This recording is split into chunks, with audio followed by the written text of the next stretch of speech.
तर आमच्यासाठी खूप चांगलं होईल. आम्ही स्पोर्ट्स करतो, आम्हाला नॅशनलसाठी प्लेससाठी आम्ही ट्रेनिंग करतो आहे. पण जर आम्हाला ग्राउंड नसेल तर आम्ही कसं करायचं आणि प्लेस कशी भेटणार? मग तुम्ही आमच्याकडून अपेक्षा ठेवताय प्लेस भेटावी, तर आम्हाला ट्रेनिंग करायसाठी ग्राउंडसुद्धा अवेलेबल असायला हवं ना. आणि जर फ्री ऑफ कॉस्ट भेटलं तर चांगली गोष्ट आहे, कारण खूप मुलं आहेत ज्यांची स्वप्न आहेत की बाबा प्लेस घ्यावं.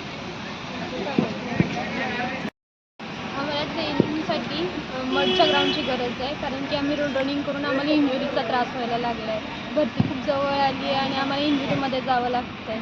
त्यासाठी जरा ट्रेनिंगसाठी बघायला पाहिजे. खूप असं भरती करणाऱ्या मुलांची गैरसोय होते आहे आणि बाकीचं ग्राउंड उपलब्ध नसल्यामुळे रोडवरती रनिंग करून इंजुरी होते. अशा खूप समस्या आहेत, त्यामुळं ग्राउंड उपलब्ध करून द्या. की भरती करणारे किंवा स्पोर्ट्स पर्सन जे आहेत ना, त्यांना प्रॅक्टिस करण्यासाठी पूर्ण सुविधा ग्राउंड उपलब्ध असलं पाहिजे आणि सगळ्या सोयी व्यवस्थित असल्या तरच पुढे जाऊन काहीतरी नॅशनल लेवलला खेळाडू भेटतील अशी इच्छा आहे.